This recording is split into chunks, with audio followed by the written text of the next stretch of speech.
Here's an update to my Spellbreaker open world build. You're going for all the might synergy you can. You get Empower Allies, Forceful Greatsword, and the Magebane Tether, and whenever you gain might, you heal because of Mending Might, and Might Makes Right, and you'll gain Endurance. So you gain so much might in this build that you gain dodges very quickly, and your dodges will deal damage, and your dodges will also give you might if they land to give you more dodges. And your burst skills, which are your full counter as well as your arcing slice and your dagger F1, will also give you endurance back. So you kind of want to be spamming your dodges and your full counter when you're in those very dangerous situations, because that'll mitigate damage, but it'll also give you damage. So it's like progressing the kill while also sustaining through that might generation and just evasion. And then you've got some good damage modifiers here from the attacker's insight. Whenever you CC an enemy, you get the Banner of Strength days. You've got the full counterable days, Bull's Charge, and your Dagger 3. So yeah, that's pretty much it. And you also get quickness when you use a burst skill, which you want to use your 100 blades when you get that quickness. The Signet of Rage gives you adrenaline over time, and that will help you to use your full counter in situations where you're maybe not hitting that many enemies, but you can use it. The active will give you long durations of swiftness and fury, but you can get fury from the Greatsword F1, and you can use the Dagger 5. Yeah, it'll give you swiftness as well. So the gear is full Berserker with the Eagle rune. The Eagle rune is a little bit more reliable than Scholar, but you can use Scholar, which is better in situations where it doesn't really matter that it's better. But you can go for more Knight's gear as well if you want more toughness, but there's plenty of evade and sustain on this build to help you survive. And then I take a Battle Sigil on the dagger and a Cleansing Sigil, more might generation, and on the Greatsword, double strength. There's a major and superior because they will actually give you 3 stacks of might when you crit, because the Forceful Greatsword trait also gives you might on crit. So you get a lot of might generation, and yeah, that's pretty much it. So let's just go into this camp of Dominion soldiers. So I'm going to start out by gaining adrenaline with my Dagger 5, dodge a little bit, put out my banner, full counter now that I've got adrenaline, and that gave me full attacker's insight. I'm crippled, so I'm going to use my... shake it off there. I'm going to pull them into a corner here, use my F1 and full counter. Get some AoE and cleave these out. I'm going to dodge, use my F1s, full counter if I need to, and that recharges my F1 for big damage. And yeah, that's pretty much how you're going to be playing the build. I can also CC them with the Dagger 4. If they're disabled, the Bull's Charge will disable them as well. If they're disabled, the Dagger 4 will do double damage, so that's a really good combo for finishing off enemies very quickly. It's just Bull's Charge into Dagger 4. So, yeah, pretty good. Didn't crit there, though. This is the Legendary Wyvern's Bounty.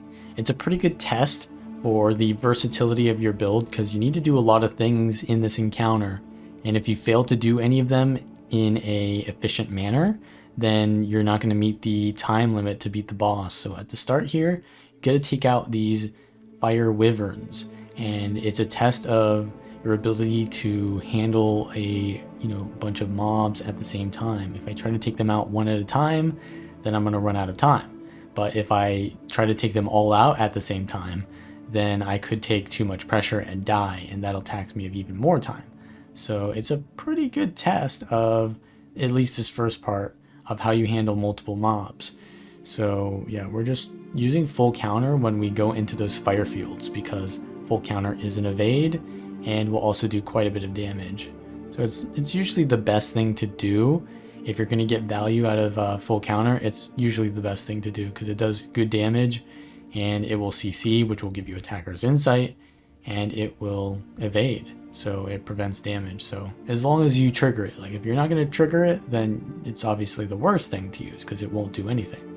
So got to be mindful of that. So once we take out these smaller wyverns, the large mom and pop wyverns are going to come out. So first is the Matriarch. This one has a break bar. So the build has a good amount of CC on it. So we're going to use our CC as soon as that break bar appears right now. Dagger 3, Battle Standard, Bull's Charge, and a little bit of cripple here. And now we've taken out the break bar. We can burst them with the Greatsword 2, and that's a decent amount of damage there. We're giving a little bit of might to our allies as well here. We've got like 2 or 3 people here with us, so it's going to be a, I could probably solo this, but it's a decent amount of support that I can give to my allies here as well, because my battle standard and the tactics trait, the one that gives might to allies, it's going to give them some more damage too. So it's not bad for team play as well. Now, I also give quickness to my allies too. A little bit. Not that much, but a little bit whenever I land a burst skill. So the CC bar comes up again, and I've already used my CC, so it's not going to really be possible to break this bar here. But the Matriarch is going to phase anyways, so now it's the time to face the Patriarch. And this one has a shockwave that we're going to need to avoid, and some melee attacks as well. I stand in the fire there to get the full counter to trigger, which is an important skill you need to learn, is sometimes putting yourself in danger's way so that you can trigger full counter, because it is the most valuable skill to use if you can trigger it. So if you can't trigger it, put yourself in a situation where you can. Now we've got to get the Patriarch down to 50%, and the Matriarch is going to be shooting fire down. So our positioning here is a little bit more important. But as I said, there are more opportunities to trigger your full counter. Like right now, I actually use the Greatsword 3 to evade that.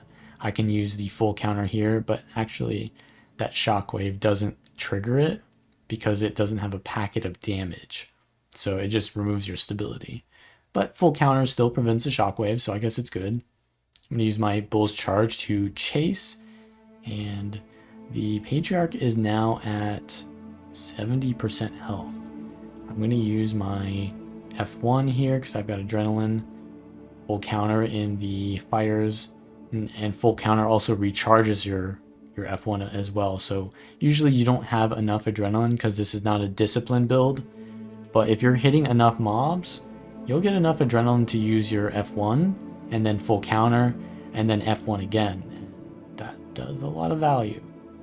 So at this point, the Matriarch is now down. We have to fight both, and this can be a little bit dangerous to focus on the Patriarch because the Matriarch will do like a long range gust attack. So generally you want to focus on the Matriarch, but since the Patriarch is here, might as well focus it before like we go over to the other side. So yeah, we're gonna avoid this attack. We'll counter. You've got a lot of evades, as I said. I haven't really dodged much because this is more of a situation where you need to do damage than you need to survive. But that first part against the Fire Wyverns, yeah, the dodges were really important there. Full counter is easy to trigger there. And I think we're going to need to avoid a gust very soon here because I have not seen one yet. But the boss is going to move, and there's a bunch of, you can see there's a bunch of Fire Wyverns now. And that's going to become an issue because we're fighting the boss and the small mobs, and we really want to be focusing the boss at this point because yeah, it's going to be a lot of pressure at this point. I actually go down. I use my Jade bot, which is nice. So I think I got hit by one of the Wyvern's melee attacks. You have to use full counter there to essentially evade those. If your timing is off, then you'll go down. So you got to be mindful of all the mechanics here. You're trying to solo things. And full counter goes off there, gets some good value. Got stacks of the attacker's insight because of that. And we're going to do a lot of damage. Boss is at 20%. We actually have the Eagle rune, and the Greatsword F1 does more damage to targets when they're below 50%. So you'll see those juicy numbers. I have to dodge that melee attack, and then I full counter again in the fire AoEs. It's really nice to have all those lingering AoEs on the ground because I can just choose when I want to use full counter instead of have to wait for the enemy to do an attack. I'm getting gusted now. So now we're kind of like seeing the ramifications of going for the Patriarch first, but it wasn't that detrimental to get gusted there, so we're fine. But yeah, sometimes I can knock you off the platform.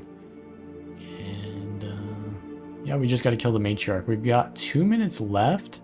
I don't know if that's going to be enough time to beat this, but we're on track, I think. We've only got 40% left of the Matriarch, so we can probably take this out. We use full counter here on that swipe attack. CC for more stacks of attackers' insight. And yeah, I forgot that the Matriarch does need to be CC'd, so maybe I should have saved that, because we're not going to have CC now for the Matriarch's Wind Gust.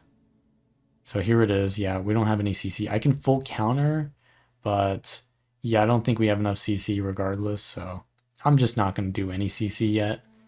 And I can just waste my CC abilities now that they're up, because the boss is probably going to die before the next CC anyways.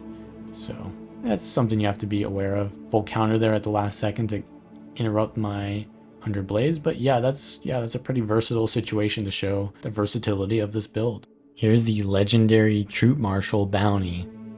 This can be quite a pain because the little mobs you see will use a tar attack that stacks up slow on you. And it can get really annoying because all your animations are so slow that you just can't use anything. But I don't really get this problem here, because when I am hitting so many mobs like this, I get so much might generation and dodges that I can be pretty much evading non-stop. So I'm using full counter, I dodge, then I use my burst skill, and the value that I get from hitting so many of these mobs essentially makes the fight easier the more enemies I'm fighting. And there's a instability here where the boss kind of like shoots out a shockwave and I have to dodge that. But as a melee character, it's kind of hard to see when it's coming out, so it really promotes being ranged. However, because I have so many dodges in this build, I just randomly dodge twice every like 5 seconds, and I'll randomly dodge the shockwaves. So it's actually pretty nice that I'm not really caring about this mechanic too much, but still handling it. And yeah, you can see the full counter and the F1 are doing great work of cleaning out these mobs. I dodged the shockwave there, get a nice full counter to finish them off. And now the boss is generally kind of alone, and this is where the easy part of the encounter happens, because I don't have to worry about getting so much tar on me and the extra pressure. I can just lure the boss away from the respawning ads, and it's pretty easy at this point. You just want to stick to doing your burst skills, use the full counter when you need to block a specific attack, and yeah, that's pretty much it. Keep the tether on the target, use your burst skills to get the tether on the target, and you're just gonna be generating so much might. That's pretty much how you play it. So if you like this content, then like the video, subscribe for more, and I will see you all next time.